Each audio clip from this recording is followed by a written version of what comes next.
नमस्कार, आज की बात में आप सभी का स्वागत है। मैं हूं आपके साथ अनु सिंह। आज यूपी में टेट के होंगे एग्जाम। सभी जिलों में 2 पालियों में ये परीक्षा होने जा रही है। यूपी टेट परीक्षा में 21,65,179 परीक्षार्थी शामिल होने जा रहे हैं। पहली पाली में सुबह 10 बजे से 12:30 बजे तक परीक्षा होगी और उसके बाद की जो शिफ्ट है वो दोपहर 2:30 बजे से शाम 5 बजे तक है। उच्च प्राथमिक स्तर पर यह परीक्षा हो रही है।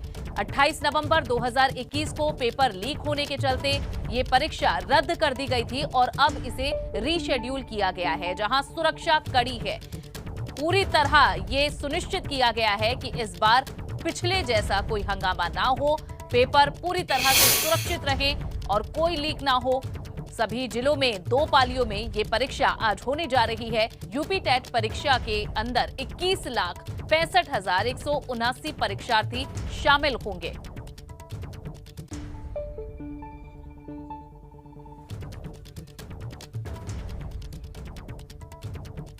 और चलिए ज्यादा जानकारी के लिए रुख कर लेते हैं प्रयागराज में। हमारे संवाददाता मोहम्मद मोइन हमारे साथ जुड़ चुके हैं। ज्यादा जानकारी उन्हीं से लेंगे। मोइन, बताएं कि आखिर किस तरह की व्यवस्था की गई है, कैसी सुरक्षा है इस एग्जाम को लेकर, क्योंकि एक बड़ी चुनौती, एक बड़ा चैलेंज है।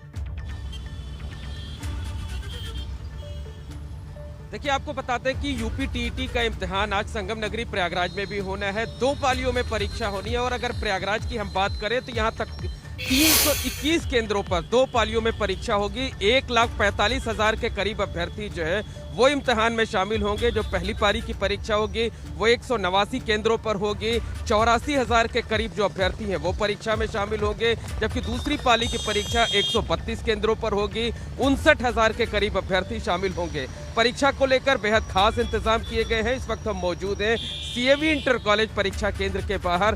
दावा ये किया जा रहा है कि कोविड के जो नियम हैं उनका पूरी तरीके से पालन कराया जाएगा। पेपर लीक जैसी घटना ना हो, इसके लिए पूरी तरह से सख्ती बरती जा रही है। एसटीएफ को लगाया गया है। इसके साथ साथ जो दूसरी सुरक्षा एजेंसियां हैं उनको लगाया गया है। हमारे साथ तमाम अभ्यर्थी भी मौजूद है। आप लोग मास्क लगा लीजिए अपना और ये बताइए कि किस तरीके की तैयारी है इम्तिहान को लेकर। क्या तैयारी बहुत बेहतर नहीं है, क्योंकि कोविड का प्रोटोकॉल आदमी सब लोग पालन कर रहे हैं और इस टाइम से पेपर कराना हमारे हिसाब से तो नहीं बेहतर लग रहा था। लेकिन फिर भी अगर योगी बाबा जी करा रहे हैं, हमारे सीएम जी, तो बहुत बेहतर है कि पेपर कराएं। और टेट से ज़्यादा एक्साइटेड हम लोग। आप ये बताइए कि पिछली बार ज़्यादा अच्छी तैयारी थी 28 नवंबर को या इस बार ज़्यादा अच्छी तारीख? मेरी इस बार भी तैयारी है और उस बार भी तैयारी थी। और तैयारी, जब मैं पढ़ाई कर रहा हूँ तैयारी तो है ही है मेरा। आप बताइए कि जो है किस तरीके से आज इम्तिहान देंगे। कोविड नियमों में कोविड का तीसरी लहर बहुत चरम पर है, डर नहीं लग रहा? डर लगने की बात तो है ही है, लेकिन भीड़ देख ही रहे हैं आप, यहाँ पे खड़े हैं। अब क्या बताया जाए, इसमें तो कराने लायक नहीं है, लेकिन करवा रही है सरकार, उसकी इच्छा है तो ठीक ही है। आप बताइए कि जो इंतजाम यहाँ पर किए गए हैं उससे आप संतुष्ट नजर आ रहे हैं? ठीक ठाक इंतजाम है? ये अभी तो बाहर जो देखा जा रहा है अभी तो ठीक ठाक लग रहा है। अब अंदर चल के पता चलेगा क्या कंडीशन है अंदर का। बाकी तो अब इस बार कोविड का प्रकोप ओमिक्रॉन चल रहा है तो इससे तो बहुत लगता है कि इस बार इम्तिहान बिना किसी विवाद के हो पाएगा। हाँ, हो जाना चाहिए। अगर विवाद होगा भी तो फिर भी अवमान्य होगा ये पेपर, क्योंकि बार बार कैंसिल करना और 21 लाख युवाओं को परेशान करना है बेहतर नहीं है गवर्नमेंट को। और अगली बार भी इन्होंने कैंसिल किया, वैसे ठीक भी किया क्योंकि पेपर ज़्यादा आउट था। और दूसरी बात यह है कि टेट कब तक हम लोग टेट देंगे। सुपर टेट से एक रिक्वेस्ट है कि सुपर टेट की वैकेंसी लाएं और उसको जारी करें। 2-2, 3-3 बार टेट क्वालिफाइड करके हम लोग कब तक भटकते रहेंगे, क्योंकि हमें 97,000 वैकेंसी की जरूरत है। हमें 97,000 वैकेंसी की जरूरत है, ना कि टेट टेट टेट कितनी बार आप टेट कर रहे हैं। लगता है आज कामयाबी मिल जाएगी? हाँ, आज कामयाबी मिल जाएगी। आज पेपर जो होगा वो कैंसिल अब नहीं हो सकता है, क्योंकि टालते हुए पेपर को आगे बढ़ाया गया है। कुछ छात्राएं भी हैं, उनसे भी जल्दी बात कर लेते हैं। बताइए किस तरीके बिल्कुल। से तैयारी? और मोहम्मद मोइन, जिस तरह से ये छात्र भी बोल रहे हैं कि उन्होंने तैयारी तो पूरी कर ली है, लेकिन थोड़ा डर उन्हें कोविड से भी लग रहा है। और भी संवाददाता अलग अलग जगहों से हमारे साथ जुड़ चुके हैं। अनुभव शुक्ला है लखनऊ से और रतीश त्रिवेदी हमारे साथ कानपुर से जुड़े हुए हैं। अनुभव का सबसे पहले रुख कर लेते हैं। अनुभव, लखनऊ में कैसी तैयारियां हैं? छात्र वहां पहुंच रहे हैं और क्योंकि व्यवस्था इस बार सरकार की तरफ से भी दुरुस्त की गई है, तो वहां कैसा माहौल दिख रहा है? देखिए, ये पूरी परीक्षा कराना एक बड़ा चैलेंज है। बड़ा चैलेंज क्यों है? क्योंकि पूरे प्रदेश में 21,65,000 से ज़्यादा जो अभ्यर्थी हैं वो 75 जिलों में आज इस टेट की परीक्षा में शामिल हो रहे हैं। 28 नवंबर 2021 को ये परीक्षा होनी थी और जब लोग सेंटर पर पहुंच गए थे तब पता चलता है कि पेपर आउट हो चुका है, बाद में उसको कैंसिल किया जाता है। इसीलिए हम कह रहे हैं कि ये एक बड़ा चैलेंज है कि इस पूरी परीक्षा को सफलतापूर्वक कराया जाए। हम लखनऊ में जिस सेंटर पर मौजूद हैं, हालांकि अभी काफ़ी कम अभ्यर्थी यहाँ पहुँचे हैं क्योंकि 10 बजे से जो पहली पारी है वो शुरू होगी और 2.5 घंटे तक पहली पारी चलेगी, तो 12:30 बजे तक। तो और ये भी कहा गया है कि आधे घंटे पूर्व सबको पहुँचना है। तो कुछ अभ्यर्थी ज़रूर पहुँचे हुए हैं और देखिए स्कूल के बाहर ये रोल नंबर जिसका एडमिट कार्ड में जो भी नंबर होगा उसी हिसाब से एंट्री दी जाएगी। और सबसे महत्वपूर्ण बात है कि जब परीक्षा कैंसिल हो गई थी तभी मुख्यमंत्री ने ये कहा था कि तब जाने वालों के लिए और आज जो परीक्षा हो रही है उसमें जो भी लोग आ रहे हैं, अगर हम कहें दूसरे जिलों से आ रहे हैं, तो उन्हें बस में यात्रा फ्री है। यानी वो अपना एडमिट कार्ड दिखाएं और बस में यात्रा करके आए। कुछ लोग हैं, आपका भी आज एग्जाम है, तैयारी पूरी इस बार? पिछली बार तो पेपर नहीं हो पाया था। जब पेपर की तैयारी करी और पेपर रद्द हो जाए तो दुख होता है। हाँ, वो तो होता है। काफ़ी सी तैयारी हो गई थी, उसके बाद कैंसिल हुआ फिर, लेकिन थोड़ा और टाइम मिल गया हम लोग को पढ़ने के लिए कि 1-2 महीने का गैप मिल गया और अच्छे से प्रिपेयर कर सकते हैं। जिस तरीके से कोरोना है, काफ़ी तेज़ी से संक्रमण बढ़ रहा है, उससे थोड़ा सा डर लग रहा है? डर तो लग रहा है और पेपर भी ज़रूरी है। बाकी अपनी सेफ्टी की तरह से सब लोग आए हैं देने। बाहर से आए किसी कुछ और भी लोग हैं, उनसे भी जानेंगे। अगर आपसे जाने, आप भी आज एग्ज़ाम देने के लिए पहुँचे कि लखनऊ से हैं या बाहर से हैं? हम बाहर से हैं, रेबेली। तो आप बस में आप कैसे आए? फ्री यात्रा करके आए, एडमिट कार्ड दिखा के? फ्री यात्रा कोई बस में गए हमने। बस वाले ने कहा कि अब मौसम की वजह से बस निकलेगी नहीं। वो लोग नाटक कर रहे हैं, वहाँ कंप्लेन भी कराए तो उन्होंने कुछ एक्शन ही नहीं लिया। हम लोग बस का वेट करते रहे और वो कह रहे हैं 8:30 बजे के बाद निकले। 8:30 बजे के बाद रेबेली। आप फिर अपने साधन से आए। इस बार तैयारी पूरी है? तैयारी तो की है, देखो क्या होता है। बिल्कुल, तो मौके पर अपनी कुछ समस्याएं छात्रों की हैं। अनुभव, बिल्कुल अभी तो बिल्कुल ये छात्रों के अपने अपने एक्सपीरियंस है जो बता रहे हैं। रतीश भी हमारे साथ जुड़े हुए हैं कानपुर से। रतीश, यही वो समय था लगभग जब छात्र सेंटर पर पहुंच चुके थे और उसके कुछ देर बाद उन्हें पता चला कि पेपर आउट हो चुका है। कुछ छात्रों ने तो लिखना भी शुरू कर दिया था। आपके आसपास भी कुछ छात्र होंगे, उनसे बात कीजिए और ये भी दिखाइए कि कैसी व्यवस्था वहां सेंटर पर की गई है कानपुर में। देखो, सबसे पहले आपको जानकारी दे दूं कि कानपुर महानगर में 69,000 शिक्षक पात्रता टीईटी की परीक्षा देने के लिए छात्रों का सेंटर बनाया गया है। पहली पाली के लिए 76 सेंटर है और दूसरी पाली के लिए 54 सेंटर बनाए गए हैं। कुल 130 सेंटर हैं और तमाम छात्र भी पहुंच चुके हैं। हरसाय इंटर कॉलेज में मैं पहुंचा हुआ हूं। यहां पर छात्र और छात्राएं अभी से ही पहुंचना शुरू हो चुके हैं। तमाम लोग हैं, उनसे बात करेंगे। आप आगे आ जाइए, थोड़ा सा आपसे बात करेंगे। ये बताइए कि पिछली बार सेंटर आपका यही पड़ा था? नहीं। कहाँ पर सेंटर था आपका? वहाँ पे तो आयुर्मा में। अच्छा, ये बताइए, एक मिनट इधर आ जाइए। आप ये बताइए कि दोबारा परीक्षा दे रही हैं, क्या मुश्किलात आपको सामना करना पड़ रहा है? सर, आने जाने का बहुत प्रॉब्लम रहता है, इशू रहता है, बहुत ज़्यादा मतलब दिक्कत भी होती है।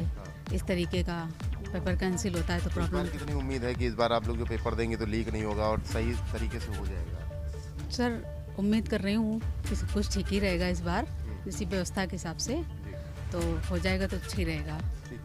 आप लोग में से कोई इधर आ जाइए प्लीज़। सब अपना रोल नंबर देख रहे हैं, ज़्यादा लोग बात भी नहीं करना चाहते, लेकिन हाँ, जिन्होंने बात करी वो साफ तौर पे ये ज़रूर कह रही हैं कि अपना इस बार का जो पेपर देने के लिए ये लोग पहुँचे हैं तमाम मुश्किलों के बीच में, वो पेपर सही तरीके से हो जाए और पेपर लीक जैसी कोई खबर ना आए, ताकि इन लोगों को कोई दिक्कत परेशानी ना हो। क्योंकि पेपर दे दे करके ये भी परेशान हो चुके हैं और भर्ती नहीं हो रही, ये भी एक बड़ा आरोप सरकार पे लगता है। तो टीईटी से बड़ी उम्मीदें छात्र छात्राओं को लगी हुई है। अपने केंद्रों पर पहुंच गए हैं। 10 बजे से पेपर शुरू होना है, लेकिन सिटिंग अरेंजमेंट फिलहाल क्या होगा इन सेंटर्स पे वो देख रहे हैं। वो उससे आश्वस्त होकर के फिर अपने एग्जामिनेशन सेंटर पे पहुंच चुके हैं, तो क्लासरूम में जाएंगे। जी बहुत बहुत शुक्रिया, आप तीनों हमारे साथ जुड़े। मोहम्मद मोइन, अनुभव और रतीश, आप तीनों का बहुत बहुत धन्यवाद ये तस्वीरें और जानकारी हम तक पहुंचाने के लिए।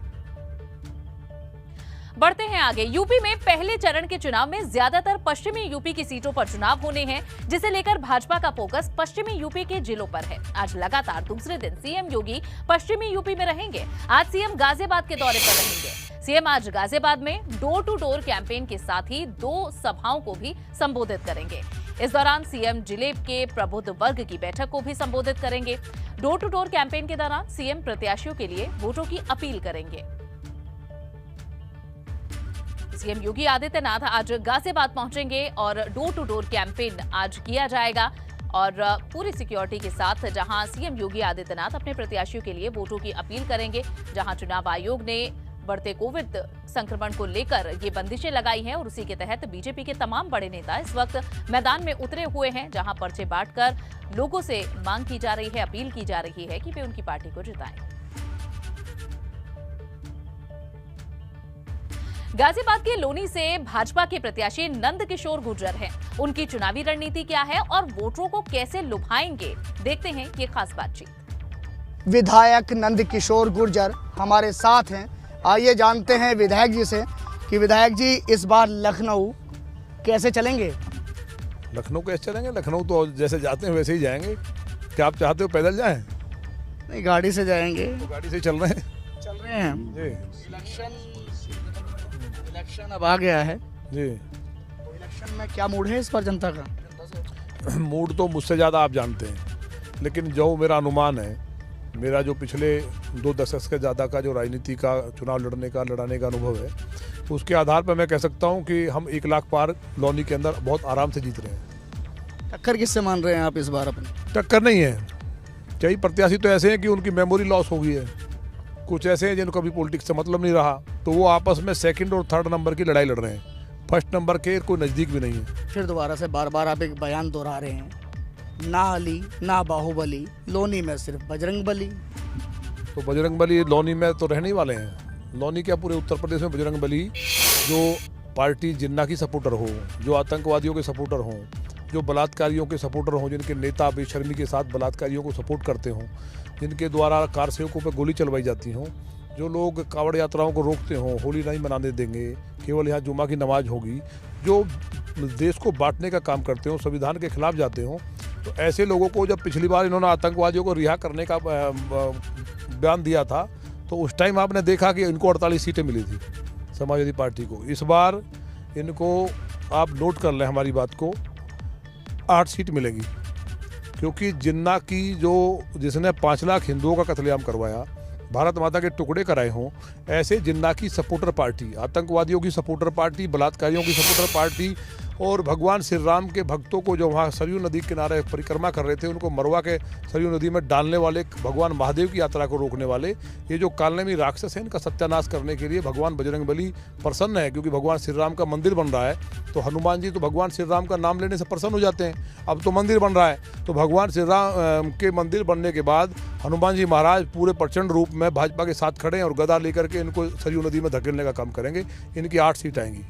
सपा के स्टार प्रचारकों की पहली सूची जारी हो चुकी है। मुलायम सिंह यादव और स्वामी प्रसाद मौर्य समेत 30 स्टार प्रचारकों के नाम इसमें शामिल हैं। पहले चरण के लिए सपा ने जारी कर दी है अपनी स्टार प्रचारकों की सूची। तो इसमें कई नाम शामिल हैं, लेकिन कुछ नाम ऐसे हैं जिन्हें शामिल नहीं किया गया, तो हैरानी भी बहुत हुई।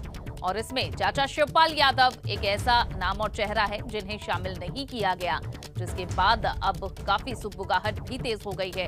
रहा गठबंधन उनकी पार्टी ने समाजवादी पार्टी से इन चुनावों के लिए किया है, लेकिन स्टार प्रचारकों में उनका नाम शामिल नहीं है। ज्यादा जानकारी ले लेते हैं, हमारे संवाददाता अनुभव शुक्ला लखनऊ से हमारे साथ जुड़ चुके हैं। अनुभव, इस सूची को कैसे देखा जा रहा है? पहले चरण के लिए जो चुनाव होने जा रहे हैं उनके लिए स्टार प्रचारकों की सूची है, तो जो टारगेट वोट बैंक है, क्या उसके तहत इसे सूची को बनाया गया है? देखिए, पहले चरण के लिए वोटिंग 10 तारीख को होगी, 10 फरवरी को, और उसके लिए समाजवादी पार्टी ने अपने स्टार प्रचारकों की लिस्ट जारी की है। ठीक है, सभी पार्टियां लिस्ट जारी करती हैं, निर्वाचन आयोग को लिस्ट भेजी जाती है, और जो सीनियर लीडर होते हैं, महत्वपूर्ण लीडर होते हैं, खासतौर से क्षेत्र में जिनका प्रभाव होता है, उनको ही पार्टियां स्टार प्रचारक बनाती हैं। हमने समाजवादी पार्टी की जो स्टार प्रचारक की लिस्ट देखी, उसमें कई सारे नाम दिखे, लेकिन कुछ नाम हमें मिसिंग दिखे। अब जैसे आप देखिए तो राजेंद्र चौधरी का नाम उसमें नहीं है, इसके अलावा शिवपाल यादव का भी नाम नहीं। अब पार्टी कह सकती है कि भाई शिवपाल यादव तो प्रसपा के अध्यक्ष हैं, तो उनका नाम उनकी लिस्ट में होगा, पर अगर सिंबल पे चुनाव लड़ रहे हैं और समाजवादी पार्टी के साथ लड़ रहे हैं, कल सिंबल भी लिया उन्होंने, तो उनका भी नाम हो सकता था। इसके अलावा आप देखिए, पहले चरण में वेस्टर्न यूपी में चुनाव, सांसद वहाँ पर कौन है? पार्टी के ST हसन है, शफीकुर रहमान बर्क है, उन दोनों लोगों के नाम नहीं है इस लिस्ट में। तो कोशिश इस तरीके की गई है कि जो पार्टी के अब जितने भी विंग हैं उन सभी के जो अध्यक्ष हैं उनके नाम है इसमें, लेकिन कुछ और भी महत्वपूर्ण नाम नहीं है। जैसे चलिए आजम खान तो जेल में बंद है इसलिए उनका नाम नहीं है, लेकिन अब्दुल्ला आजम का नाम इसमें नहीं दिखा हमें, और आजम खान की पत्नी तंजीम फातिमा उनका भी नाम नहीं दिखा। तो ये जो लिस्ट तैयार की गई है शायद इस हिसाब से तैयार की गई कि जहाँ जहाँ हमारे बड़े लीडर हैं वहाँ जाएंगे, क्योंकि आरएलडी के साथ गठबंधन भी है, तो हो सकता है कि दोनों पार्टियों के जो लीडर हैं, जो स्टार प्रचारक है, वो मिलकर प्रचार करें। हालांकि चुनाव आयोग ने अभी फिलहाल तो 31 तारीख तक रोक लगाई हुई है, पर जब लिस्ट सामने आई है स्टार प्रचारकों की 30 नाम उसमें हैं और जो इनके सारे विंग हैं उसके जब अध्यक्षों के नाम है, तो कुछ बड़े नाम अगर इस लिस्ट में नहीं है तो वाकई हैरान करते हैं। बिल्कुल। और अनुभव, क्या इस पर कोई सफाई दी गई है जिन नामों को शामिल नहीं किया गया है, या फिर जिन नामों को शामिल किया गया है उन्हें प्रेफरेंस क्यों दी गई? क्या इस पर कोई अभी तक प्रतिक्रिया या कोई बातचीत हुई है? देखिए अभी पार्टी की तरफ से कोई सफाई इस पर नहीं दी गई है, क्योंकि ये लिस्ट तो उन्होंने भेजी है निर्वाचन आयोग को, और हमेशा देखिए जो भी पार्टी होती है जब इलेक्शन कैंपेन करती है तो एक स्टार प्रचारकों की एक लिस्ट जारी करती है, और स्टार प्रचारकों को कुछ अगर हम कहें तो चुनाव के दौरान कुछ चीज़ें जो हैं वो नियमों में कुछ छूट मिलती है, यानी कुछ उनको हम कहें तो चुनाव आयोग की तरफ से भी कुछ चीज़ें प्रचार के लिए थोड़ा वक्त ज़्यादा मिलता है, कुछ चीज़ें और आसानी से मुहैया कराई जाती है। तो इसीलिए सभी पार्टियां अपने स्टार प्रचारकों की एक लिस्ट जारी करती हैं। पार्टी की तरफ से अभी इस पर कुछ कहा नहीं गया कि ये नाम है, ये क्यों नहीं है, इस पर अभी फिलहाल पार्टी की तरफ से कोई प्रतिक्रिया मिली नहीं है। लेकिन हाँ ये ज़रूर है, जब आप एक बार की उस लिस्ट को देखेंगे तो कोई भी होगा जो समाजवादी पार्टी को जानता होगा वो कहेगा कि इसमें ये नाम नहीं है। बिल्कुल ठीक, बहुत बहुत शुक्रिया अनुभव इस पूरी जानकारी के लिए आपका।